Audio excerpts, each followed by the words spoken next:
Thanksgiving at my aunt's house always felt like attending a play where everyone already had their roles, and mine was the disappointment in plaid. It started in the driveway. I pulled up in my pickup, old, loud, reliable, and mine. Parked right between my cousin Spencer's Audi and Uncle Rick's leased Mercedes like some kind of punchline. And honestly, that set the tone. Inside, the air smelled like turkey, cologne, and superiority. My mom was already flitting around, cheeks tight with tension, whispering things like, "Kyle, at least pretend you're happy to be here." As if pretending was ever my problem. I wasn't ungrateful. I just didn't fit. While the rest of the family was climbing ladders in finance, real estate, and digital marketing or whatever buzzword my cousin Chloe was obsessed with that week, I was under hoods, fixing busted transmissions, hands black with grease. See, I didn't go to college. I didn't even apply. At 17, while my classmates were stressing over SATs and scholarship essays, I was already elbow-deep in a busted Civic, working weekends at Joe's garage. Not glamorous, but it paid for food. And rent. And eventually, my own damn shop. By 24, I'd saved enough to lease a space and slap my name on the front, Kyle's Auto and Repair. The kind of place with one bathroom, no heat in winter, and a fridge full of energy drinks. But it was mine.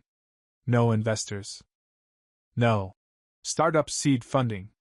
No help from mom and dad. Just 12-hour days, one loan I killed myself to repay, and a customer base I built by staying honest.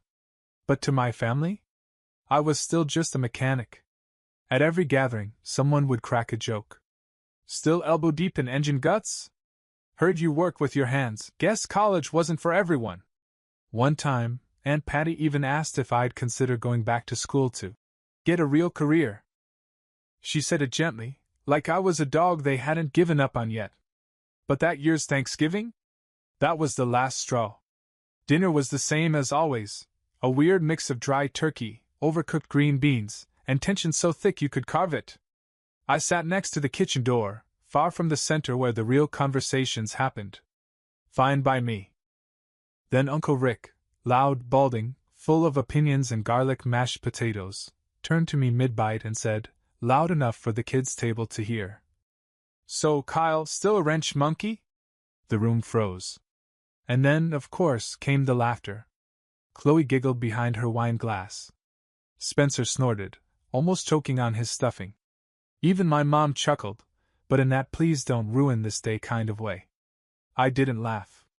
I didn't even blink. I just stared at the gravy pooling on my plate. At the store-bought cranberry slices trembling like they were just as uncomfortable as I was. I wanted to say something. Anything. But I knew how that went. If I snapped back, I'd be the dramatic one. Sensitive Kyle. Always so touchy. The guy who couldn't take a joke. So I stayed quiet. Let them laugh. Let the moment pass. Uncle Rick added, "Maybe one day you'll fix up something nice and join us in the big leagues, huh?" That was it. Something in me cracked, silently, like a bolt stripped smooth. I looked up. Met his eyes. Smiled. And decided right then, this would be my last Thanksgiving with them. No announcement. No drama. Just a quiet mental exit. After dinner, while the others argued over who'd take home the leftover pie, I slipped out the back door. No one noticed. I climbed into my pickup, turned the key, and felt the familiar rumble under me. And for the first time all evening, I felt like myself again. The day after Thanksgiving, I was back in my shop before the sun even considered rising.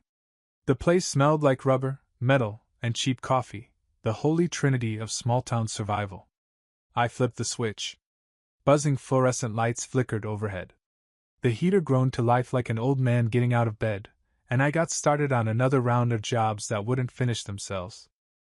While everyone else was still in bed, probably digesting turkey and pretending they liked their in-laws, I was sorting parts invoices and prepping the workbench for a busted Jeep that had made a sound like a dying goat on its way in. And honestly, I preferred this. No pretending. No fake hugs. Just honest work. Me, my tools, and engines that didn't care whether or not you wore loafers or had a LinkedIn. Still, I couldn't get Rick's voice out of my head. Wrench monkey. It wasn't the insult itself. I'd heard worse. It was the laughter. That lazy, effortless kind that said we've all agreed what you are, and it ain't much. I'd worked too damn hard to be reduced to a punchline at a table where I was barely even a guest. Back in high school, when I told people I wasn't going to college, most nodded with that sympathetic look, the one people give shelter dogs. Well, they'd say, everyone's journey is different. Like I had just been diagnosed with failure. My journey started with a jack and a rusted-out Civic. At 18, I was doing oil changes out of a leaky garage and getting paid in cash and leftover pizza. At 21, I was pulling double shifts at a warehouse to save up. At 24, I signed a lease on my first shop, 900 square feet of concrete, flickering lights, and hope. Now, I had a customer list longer than Uncle Rick's ego. But you wouldn't know it from my family. To them, I was just Kyle, the one who fixes stuff. I was good to call when the car wouldn't start, or the AC died, or when someone needed a discount. But respect? Nah. That was reserved for my cousin with the marketing degree who once sold oatmeal via TikTok. Whatever. I kept grinding. Head down, heart up. Business grew. Slowly, then steadily. I hired Miguel, 17, quiet, smarter than he knew. The kid had instincts, and I paid him well because I knew what it meant to be overlooked. The shop became more than work. It became my world. A place I didn't have to justify myself. A place where sweat meant something. Still, the silence from family events stung sometimes. Christmas came. I closed the shop. Scrolled through social media. There they were, all gathered around a fake fireplace, drinking wine, posting. So grateful for family, while I sat alone, microwaving a burrito. Not one call. Not one. Merry Christmas. Just memes, wine glasses, and a tagged photo of someone wearing the flannel I left at Mom's house 2 years ago. But that ache? It faded fast when I opened the shop again and saw a line waiting before 8 a.m. When a single mom cried because I fixed her brakes and told her to pay me later. When Miguel asked if he could bring his brother in to help part-time. I had built something they couldn't see. Then, 2 years after that last Thanksgiving, karma circled back, quiet, sharp, and ironic as hell. Miguel and I were working on a beat-up Ford Ranger when he looked up from his phone. Yo, you see this? He handed it to me. A local real estate auction listing. Bold red letters at the bottom. Eviction. Foreclosure. Owner Richard B. Monroe. Uncle Rick. I blinked. Then blinked again. My rag dropped straight into the engine bay. Miguel raised an eyebrow. You know him? I smirked, wiping my hands slowly. Yeah, I said. He once called me a wrench monkey. Miguel laughed. Guess the wrench monkey still got a roof. The listing stayed on my mind for days. I didn't text anyone. Didn't screenshot it to send to old classmates. I just let it sit, like a warning light on the dashboard. Quiet, blinking, impossible to ignore. Rick's place wasn't just some random property. It was his pride. The crown jewel of his passive income empire. A duplex on Elm with chipped shutters and a bad roof, but to him, it was proof he'd made it. He used to brag about it every Thanksgiving, swirling his wine like a villain in a business movie. Rent rolls in while I sleep, he'd say. Tenants basically pay my mortgage. He didn't even remember their names. But I bet they remembered his. I kept checking the auction site once a week. Not because I needed it. The shop was doing just fine, better than fine. I had just signed a deal servicing fleet vehicles for a local plumbing company. Miguel was almost full-time. I even bought a used work van to expand. I wasn't looking to buy property out of revenge. But when that duplex came up, it felt inevitable. So I bid. Not under my name, I wasn't stupid. I used the LLC my bookkeeper helped me form for tax reasons. Real quiet. No big announcement. Just one of a dozen names on a spreadsheet to whoever was handling the auction. And when the confirmation came in? Green check. Winning bidder confirmed. I didn't cheer. I didn't punch the air. I just sat there for a second. Let it sink in. I remembered the first time I ever saw that building. I was 16. Rick had pulled up in his SUV, looked at the place, and said, "Ugly as hell, but Cash doesn't care about pretty." Now? It was mine. Every creaky floorboard. Every leaky pipe. Every forgotten tenant whose maintenance request went unanswered. So I got to work, quietly. The tenants stayed. I didn't raise rent. Instead, I fixed the heat, replaced the locks, had someone patch the roof, and sent each unit a holiday card with my contact info, just a note from the new owner, signed with initials they wouldn't recognize. Meanwhile, word about Rick started circling like flies around a stalled radiator. Turns out his empire was more like a Jenga tower built on IOUs. Contractors unpaid. Tenants angry. Some shady refinancing deal fell through. One of his other rentals had a mold problem. And cherry on top, his second wife, Elaine, moved out and took the espresso machine. Apparently she needed space to reset. That space, reportedly, included a yoga retreat and an instructor named Trent. Everyone else seemed shocked. I wasn't. Rick was always one power outage away from collapse. His confidence was a costume. His advice was recycled from self-help podcasts. I'd seen people like him my whole life. Loud, suit-wearing GPS dependents who wouldn't last one day in a crawl space with a busted fuel line. Then one afternoon I saw him. I'd stopped by the local grocery store, just grabbing snacks and coolant. He was in the frozen aisle, holding a boxed turkey pot pie and looking like someone had unplugged him. Pale. Unshaven. Wearing that same elbow-patch blazer he used to strut around in, only now, it hung on him like it knew it was ashamed to be there. He hadn't seen me yet. Or maybe he had and looked away. But what I did see. A flyer in his cart. Torn edges. Room for rent, furnished basement, no pets. I stared at it for a second longer than I meant to. He turned, met my eyes. And in that split second, I could tell, he recognized me. But didn't know what I knew. Didn't know what I owned. Didn't know whose name was on the deed of the place he'd just been evicted from. I gave him the smallest smile. Not smug. Just knowing. He nodded, awkwardly. Didn't speak. I didn't either. Because the best part about being the wrench monkey is when they think you're still turning bolts, while you're holding the entire building they're trying to live in. The invitation came in a group text. That's how I found out I was still on the family radar, somewhere below spam emails and above expired coupons. Mom sent it. Thanksgiving at Chloe's this year. Potluck style. Bring something. Red heart. No greeting. No context. Just a blanket message to 18 people, half of whom I hadn't spoken to since they forgot my birthday 3 years in a row. For a second, I hovered over the leave group button like it owed me rent.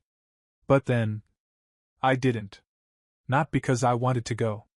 But because something in me, something petty, quiet, and deeply amused, whispered, why not? I'd been invisible to them for years. Let them keep thinking that. Let them think I was still the same grease-stained guy eating cold sandwiches in a garage with no future and a rusty coffee machine. Let them assume I'd crawl in through the back, leave early, and maybe, just maybe, they'd be kind enough to save me a paper plate wrapped in foil. This year? I had other plans. And the best part? They invited me. So I said yes. I texted back one word. Sure. Didn't elaborate. Didn't ask who was bringing what. Didn't offer to bring a dish. And no one followed up. It was like my response existed in a vacuum, just enough to clear their guilt, not enough to warrant engagement. Perfect. Thanksgiving came fast. Chloe's house was nice. Newly renovated. Generic granite countertops and farmhouse decor, probably curated from an influencer's Pinterest board. I arrived last. Not late. Just last. My truck was parked discreetly 2 blocks away.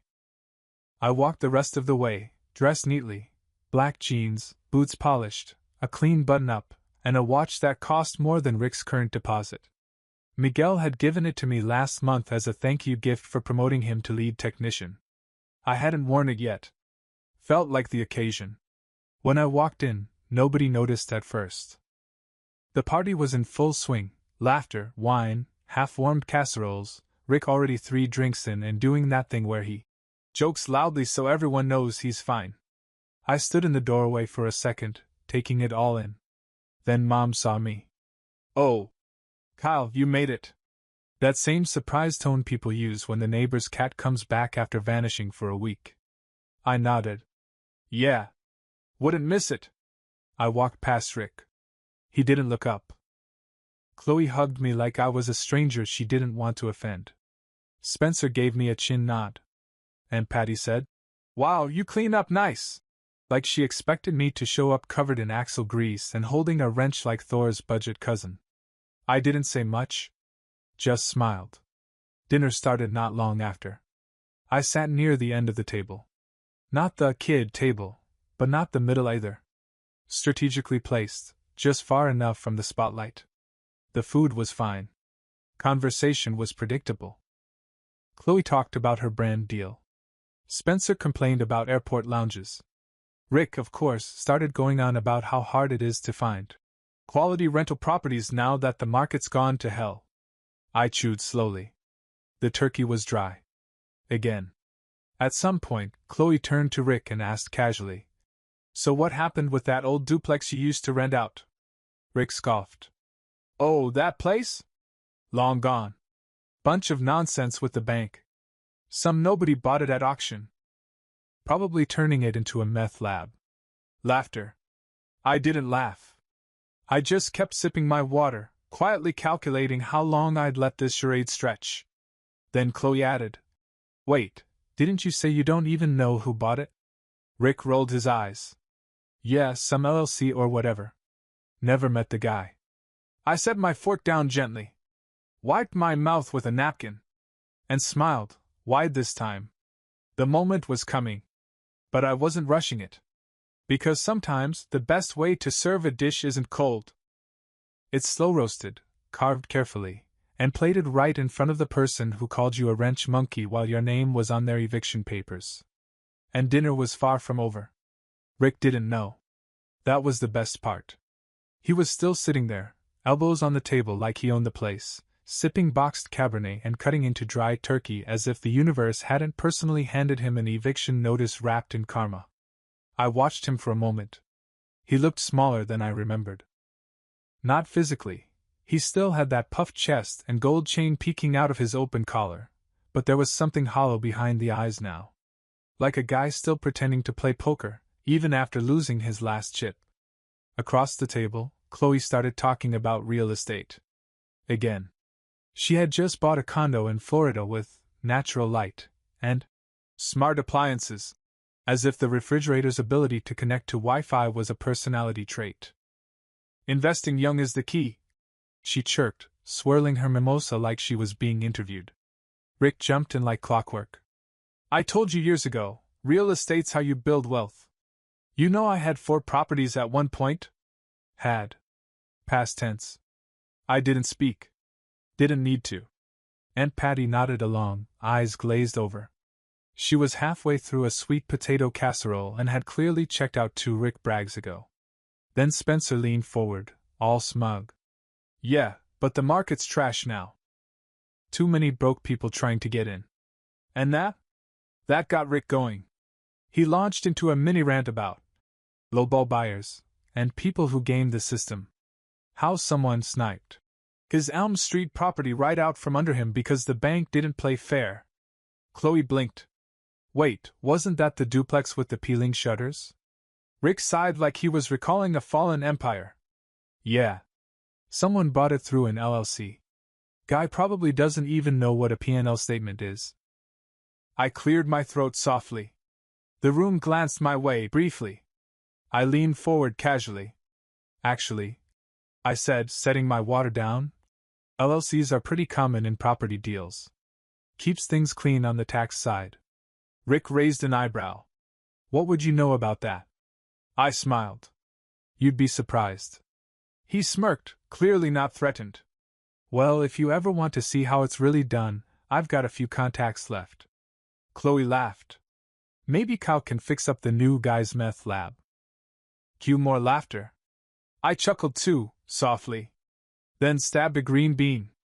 It was incredible how comfortable people got insulting you when they were convinced you weren't competition. I let the silence hang a little longer this time. Then looked over at Rick. Funny thing, though. About that duplex. He paused mid-sip. Yeah? I shrugged. I drove by it the other day. Looks decent. Windows replaced. Shutters fixed. Heat works now. Spencer raised a brow. How do you know the heat works? Another shrug. Just figured the new owner probably handled it. Rick snorted.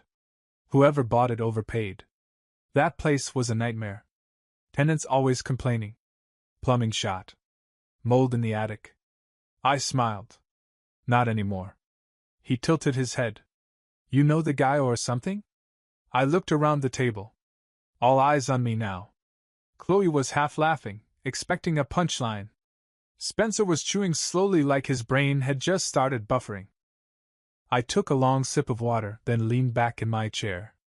Yeah, I said, calm as a Sunday. I'm the guy. Silence. The kind that wraps around a room and chokes the air out of it. Rick stared. Spencer dropped his fork. Chloe blinked like someone hit pause on her TikTok feed. I reached into my jacket pocket and pulled out a folded copy of the ownership deed. Placed it gently on the table, right next to the cranberry sauce. Rick's name, scratched out. Mine, bold, clean, final. I own it now, I said softly. Fixed it up. Made it livable. Even met the tenants, lovely people.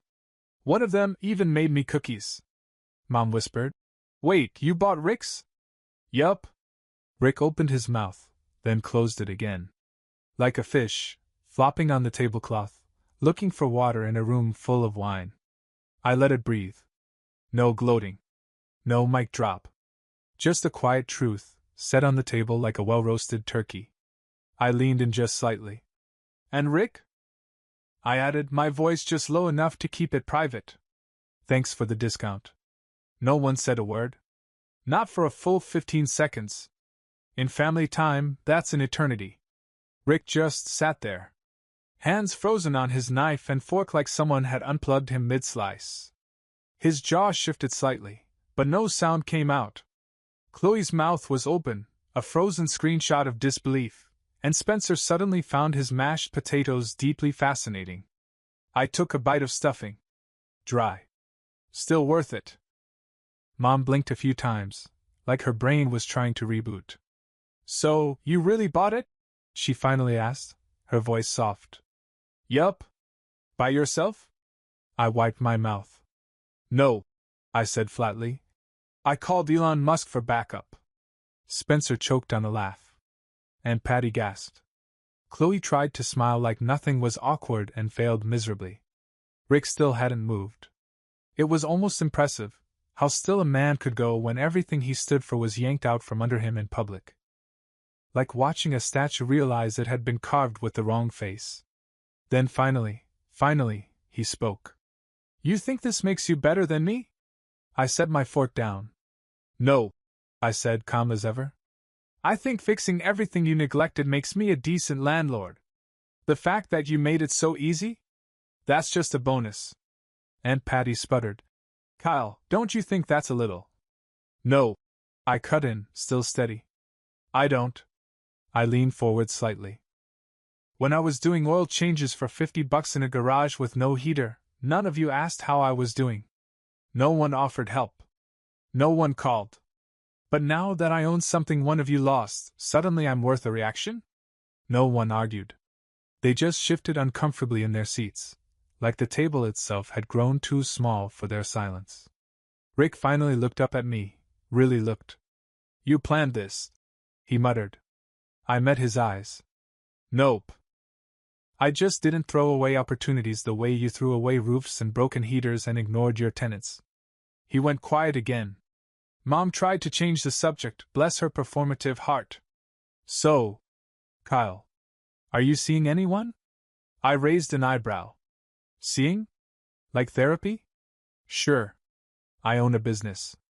That's basically required. Chloe laughed nervously. No one knew what to say next. Even the cranberry sauce looked uncomfortable. I let it sit. Let the discomfort marinate in everything they hadn't noticed for years. Then pushed my chair back, slowly. I should head out, I said, stretching slightly. Early shift tomorrow. Working Thanksgiving weekend? Spencer asked, his voice half mocking, half genuinely confused. I smiled. No. Just doing payroll. For my team. That landed like a bowling ball. Chloe looked stunned. You have a team? Yeah. Hired my first guy 2 years ago. We're up to 6 now. A beat of silence. Then Rick, low, bitter. All that from fixing cars? I tilted my head. No, Rick.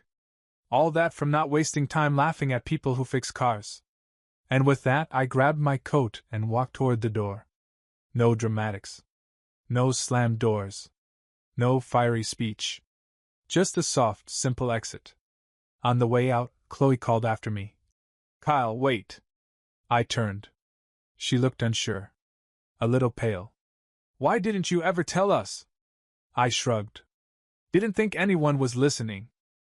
Then I looked at Rick, still seated, still stunned.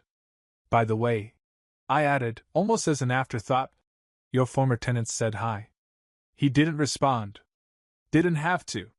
That silence? That was the loudest thing he'd said all night. I stepped out into the cold. The air felt clearer somehow. Like I'd finally exhaled something I didn't realize I'd been holding for years. Got in my truck. Rolled down the window. Let the wind sting my face. It felt clean. Free. Like I just changed the oil in my whole life, and left the filter on their table. The next morning, I was back in the shop by 7 a.m. No hangover. No regrets. Just coffee, the hum of the heater, and the clink of tools waking up before the town did.